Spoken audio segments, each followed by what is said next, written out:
Dans One Piece, il y a des familles très influentes, des familles qui ont réussi à se faire un nom qui résonne dans le monde entier. Pour donner un exemple, on pourrait citer la famille Vinsmoke, une célèbre et puissante famille d'assassins qui dirigeait la totalité de Lance Blue auparavant, et qui aujourd'hui est une grande organisation paramilitaire nommée Germa 66. Et il y a plein d'autres familles importantes, c'est le sujet de cette vidéo. Ça permettra de montrer à quel point certaines familles ont réalisé des choses incroyables dans le bon ou le mauvais sens, et à quel point il vaut mieux ne pas les avoir en tant qu'ennemis. Mets un pouce bleu, objectif 5000 pouces bleus, et abonne-toi pour augmenter ma prime et ne pas manquer ta dose de contenu original sur One Piece chaque semaine. Et sans plus attendre, on peut commencer.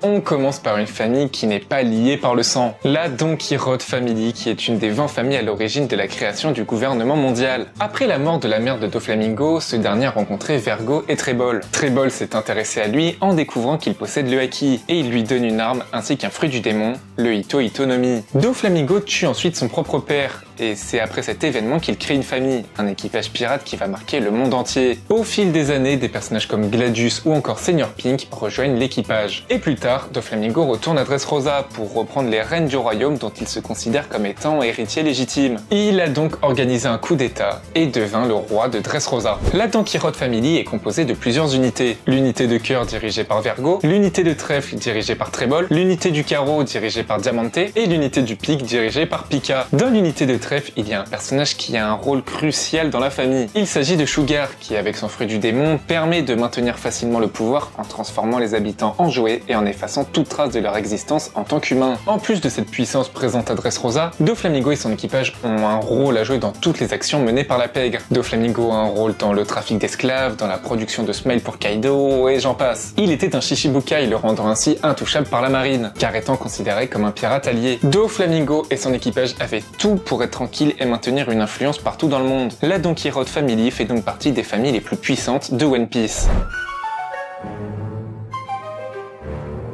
Évidemment, vous le saviez, le sujet c'est les familles de One Piece, il fallait que j'en parle, la famille Charlotte, c'est normal. Une famille composée de 85 enfants dont 39 filles et 46 fils. Big Mom se marie avec des alliés puissants dans le but de renforcer son équipage et d'avoir une grande diversité au niveau des espèces. Et elle va même organiser des mariages pour ses filles dans le but d'avoir de plus en plus d'alliés. Charlotte Linlin, en faisant partie des Yonko, est déjà une immense menace de par sa puissance colossale et son fruit du démon terrifiant. Mais les membres de son équipage sont aussi très puissants et craints par le gouvernement mondial et la marine. On peut citer Katakuri, Cracker, Smoothie, Perospero, Snack et encore plein d'autres. On remarque qu'on peut vraiment considérer cet équipage comme une réelle armée plutôt qu'une simple famille. Tout ça a commencé il y a une cinquantaine d'années, quand Linlin a donné naissance à son premier enfant et qu'elle a commencé à créer une famille, lui donnant l'épithète Big Mom. Elle donnait naissance à un enfant au moins une fois par an, avec pour certaines des naissances multiples. On peut penser par exemple aux Charlotte décuplées, qui, comme le nom l'indique, sont composées de 10 enfants qui s'unissent avec un fruit du démon de la fusion pour devenir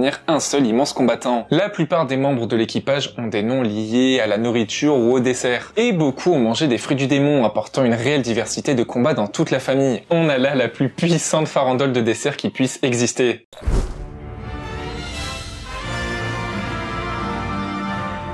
Et évidemment, là on a parlé de familles composées de beaucoup de membres, car ce sont autant des familles que des équipages, mais là on va parler d'une famille où les membres sont liés par le sang, et dans laquelle chacun a su marquer le monde à sa manière. Je veux évidemment parler de Goldie Roger et son fils Portgas the Ace. Tout d'abord, Roger est celui qui a réussi à devenir roi des pirates, atteignant la plus haute prime connue du monde entier. Représentant de l'ancienne ère et à l'origine du lancement de la nouvelle ère, Roger est sans doute le pirate qui a le plus marqué le monde entier. Il a atteint la dernière île avec son équipage, il avait à ses côtés des pirates très puissants comme Riley, Oden Kozuki, Scopper Gaban, et même certains qui font partie des plus influents aujourd'hui comme Shanks, plus grand rival de Shiki, plus grand rival de Barbe Blanche, plus grand rival de Garp. Il avait une force incommensurable. Et il a également eu un rôle crucial dans l'incident de God Valley, en s'alliant à Garp et en battant l'équipage des Rocks Pirates, composé des pirates les plus puissants du monde. Et après son exécution, en laissant comme héritage ce trésor qu'est le One Piece et en relançant une nouvelle ère de la piraterie, c'est pas tout ce qu'il a laissé, car il a eu un fils, Portgas the Ace, pirate qui se fait rapidement un nom avec son pouvoir des flammes demandé pour être Shichibukai. Il refuse et veut juste atteindre ses objectifs, il veut battre tous les empereurs, dont un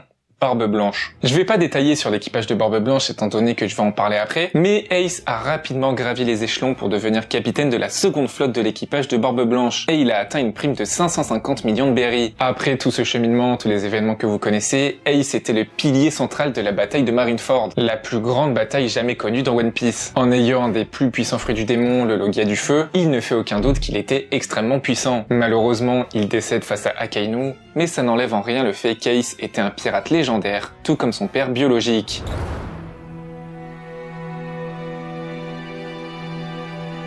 La famille Neptune est une famille royale qui dirige l'île des Hommes-Poissons depuis plusieurs centaines d'années. Rien que ça montre à quel point cette famille est importante depuis des siècles. Bien qu'il y ait une discrimination envers les Hommes-Poissons, ils n'en restent pas moins extrêmement puissants. En effet, la naissance de Shirahoshi a eu un immense impact dans cette famille, et sur l'île des Hommes-Poissons en général. En effet, elle possède le pouvoir de Poséidon lui permettant de communiquer et d'avoir l'obéissance des rois des mers. Il s'agit là d'une arme antique ayant la puissance de détruire des îles entières. Les rois des mers à eux seuls peuvent détruire des îles juste pour se nourrir. Le gouvernement mondial essaie d'empêcher les gens de chercher les armes antiques, car ils ont peur qu'une connaissance de ces armes puisse entraîner une guerre mondiale. Donc avoir ça en sa possession dans sa famille, c'est un atout incommensurable. En plus de Shirahoshi, la famille est composée de Neptune, un roi qui, par sa seule présence à l'extérieur du palais, suffit pour causer la panique des habitants. Il faut savoir que les sirènes et les tritons sont capables de communiquer avec les poissons, mais Neptune, lui, est carrément capable de parler avec les baleines. Enfin, il y a également Fukaboshi, Ryuboshi et Manboshi qui sont des guerriers qui savent clairement se défendre, mais évidemment, vous l'avez compris, ce qui donne une place à cette famille dans cette vidéo, c'est la puissance légendaire que confère le pouvoir de Poséidon.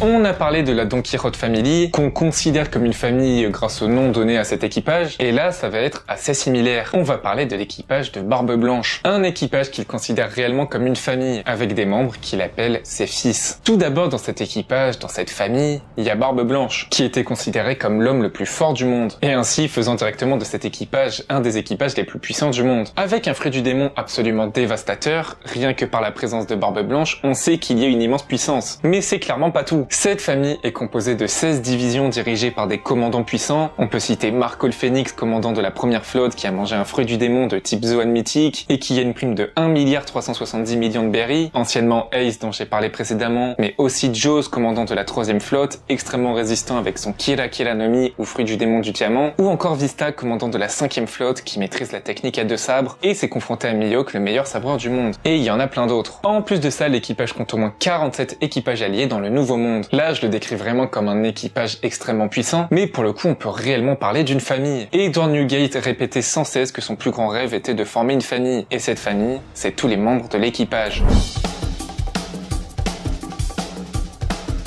Et enfin, on termine par la plus marquante. Vous vous doutiez que j'allais en parler. Je parle évidemment de la famille Monkey D. Composée de Monkey D. Garp, Monkey D. Dragon et notre cher protagoniste Monkey D. Luffy, on a un réel trio avec des rôles complètement différents. D'un côté, un immense représentant de la marine, d'un autre, le chef de l'armée révolutionnaire visant à faire tomber le gouvernement mondial, et enfin, un pirate qui enchaîne les exploits dans le but de devenir le roi des pirates. Tout d'abord, Monkey D. Garp, qu'on appelle le héros de la marine après les incidents de God Valley où il a vaincu aux côtés de Roger les Rocks Pirates, un équipage composé de pirates très puissants comme Big Mom, Kaido, Shiki, Barbe Blanche ou même Rox Dig Zebek le capitaine. Garp est un personnage extrêmement puissant aux exploits innombrables. Ensuite, Monkey D. Dragon à la tête des révolutionnaires, personnage dont on ne connaît pas encore la réelle puissance mais qui est considéré comme étant le personnage le plus dangereux du monde. Il doit avoir de nombreuses connaissances sur les secrets du monde et doit sans doute être extrêmement puissant. Et enfin Monkey D. Luffy, dont je ne citerai pas tous les exploits évidemment, mais qui est clairement en route pour devenir le roi des pirates. Après avoir vaincu des Shichibukai très puissants, il s'est carrément attaqué au Yonko. On peut citer quelques exploits comme la défaite de Crocodile, la déclaration de guerre à Enies Lobby, l'évasion d'Impel Down, la fin du règne de Doflamingo et j'en passe tellement il y en a. On a là un trio de personnages très puissants et très influents qui ne cessera pas de nous surprendre. Voilà pour cette vidéo sur les familles les plus incroyables de One Piece. Je trouve ça vraiment intéressant de voir à quel point il y a des familles qui ressortent directement dès qu'on pense aux familles les plus puissantes. N'hésitez pas à mettre dans les commentaires s'il y a d'autres familles qui vous viennent en tête, des familles qui sont influentes,